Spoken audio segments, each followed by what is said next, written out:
Didn't do justice to the end of chapter 16 last week, and so I want to pick up there before we move on and consider some of the things that are happening right there in the end of the chapter. You'll notice there's such a contrast here in verse 13 where we have Samuel who has obediently anointed David as the new king. And it says that the Spirit of God came powerfully upon David. And the very next verse, verse 14, says, "Now the Spirit of the Lord had departed from Saul." And this Spirit was the Spirit of enablement or enabling for the kingship. And you'll notice that up to this point, Saul has manifested some bad choices. He has done some things that he shouldn't have done. But he hasn't really been evil. You're going to see his downward spiral begins right here in verse 14, where it says that the Spirit of the Lord had departed from Saul and an evil spirit from the Lord tormented him. That causes us to have some concern because we're thinking, okay, God doesn't give out evil spirits. But you have to remember Job chapters 1 and 2, where the evil spirits are in submission to God. Do you remember that? It says that they came, they presented themselves, and Satan came and presented himself. And God said, "Where you been? What you been up to?" And so Satan begins to talk. And so the fact that this evil spirit is now tormenting him is not that God is the one who sends evil spirits.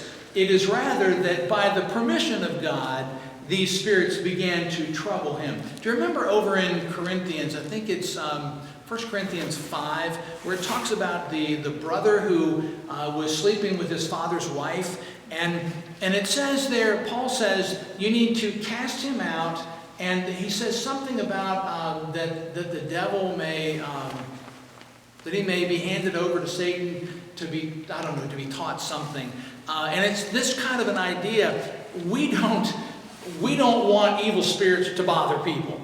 But the fact of the matter is that when there is a vacuum from the presence of God, and this protective presence of God that had been there with Saul, even though he didn't value it, when that was gone, it left a vacuum, and into that vacuum came spirits of evil. And you're going to see some very increasingly evil things coming from Saul. And so notice that his attendants realize what's going on, and they're attributing to God the fact that everything comes from God, everything proceeds from God, and he's in charge of all. And so they also say, see, an evil spirit from God is tormenting you. And again, it's not God that did it, but it was by the permission of God that it was happening. And so they said, hey, something's got to happen here. Let's get somebody that can play some music. How many of you have ever been upset, bothered about something, and you put some music on and you felt better? Has that ever happened to any of you? Really bothered about something, you play some music, and music has an effect. And people can tell you that it doesn't, but it does. And the Bible has got a number of different examples of people who were influenced by music. I'm thinking of Isaiah at one point where they asked him a question, what does God say about this? And Isaiah said, bring in a harpist, bring in somebody to play.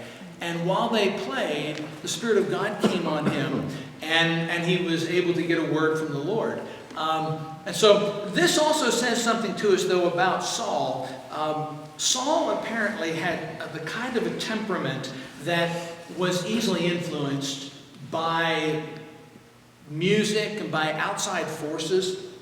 I mentioned to you before that Saul was very much influenced by what was in front of him.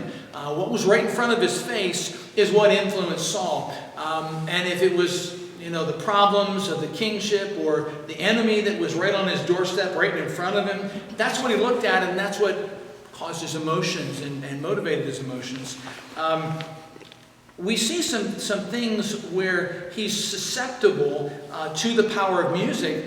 When you go all the way back to the very beginning, when he was first told by Samuel that he would be king, You'll remember that it said that on the way home, he met a band of prophets that were prophesying and very likely playing music, and the Spirit of God came on him. And he was overpowered by the Spirit of God at that point. We see here that when they call for this one to play, and it actually turns out to be none other than David, the one that has been already anointed as king, unknown to Saul. God is positioning David where he wants him to be so he can have the influence that he wants him to have.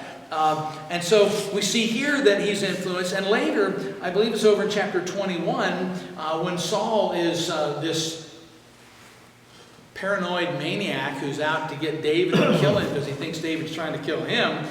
He goes to Ramah where Samuel is, and Samuel's there with the school of the prophets.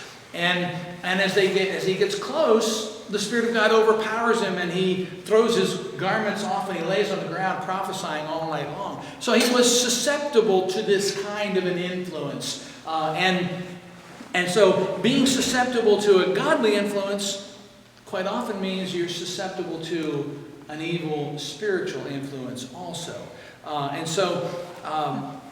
So we see him more and more. And so David comes into his life at this point, probably as a very young man. And this is going to help you understand some things that are said in chapter 17 that I puzzled over for a long time. But when you realize David was probably quite young here, he may have only been 12 to 15 years old, but he was skilled at playing an instrument.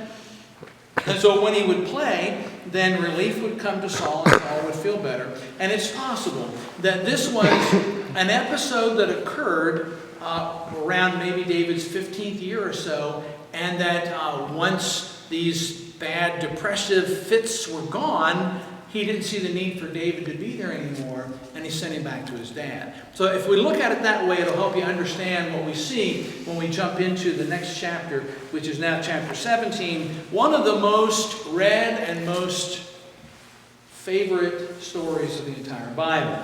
The Philistines have gathered their forces for war and have assembled at a place near in Judah. This place, the camp where they set up camp, Ephes Damim, there's like four different ways to translate that, but all four of the translations have the word blood in it.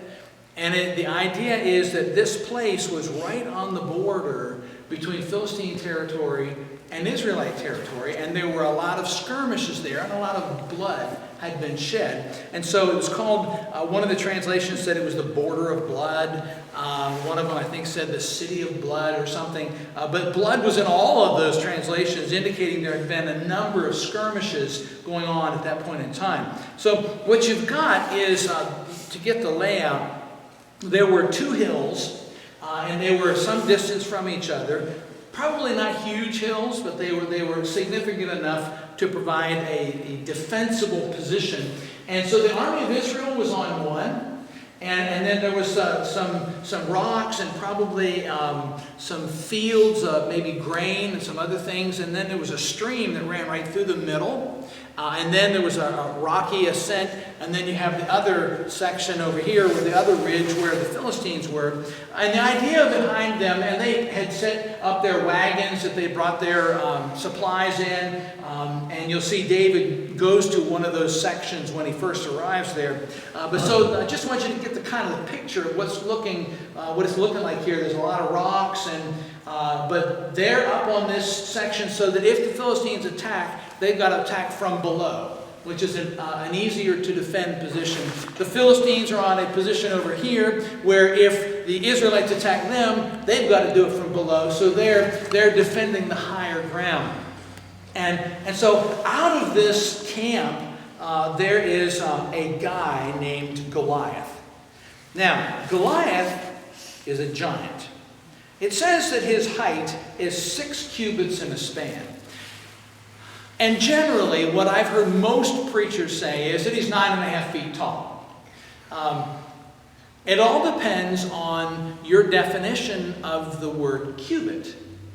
Most people think that a cubit was the space between your elbow and the tip of your middle finger.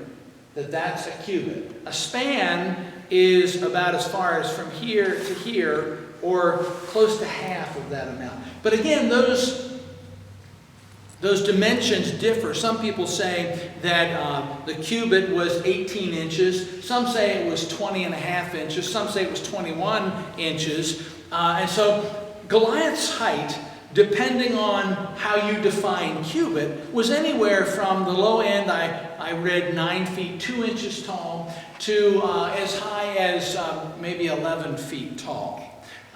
Now, that shouldn't surprise us, because you'll remember when Joshua was coming out of, well, it wasn't Joshua, it was Moses. They had not yet entered the Promised Land. And they fought against this guy who was the king of Bashan. His name was Og. Og's bed was 13 feet long. Now, I don't know about you, but I'm not 6 foot. I don't sleep in a 13-foot long bed. My bed's about 7 feet long, maybe. And so this guy, Og, had to be 11 or 12 feet tall. I read about some people over in Europe that were known to be alive when the commentator wrote his comments. And this husband and wife, I guess it was a giant and a giantess, they said, were both known to be over 10 feet tall. And so, where in the world did these giants come from? Well, that's a good question.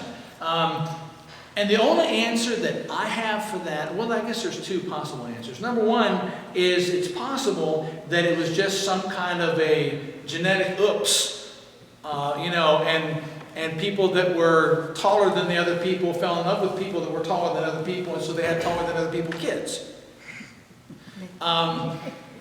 Would you repeat that? Now, there is another explanation, and it's up to you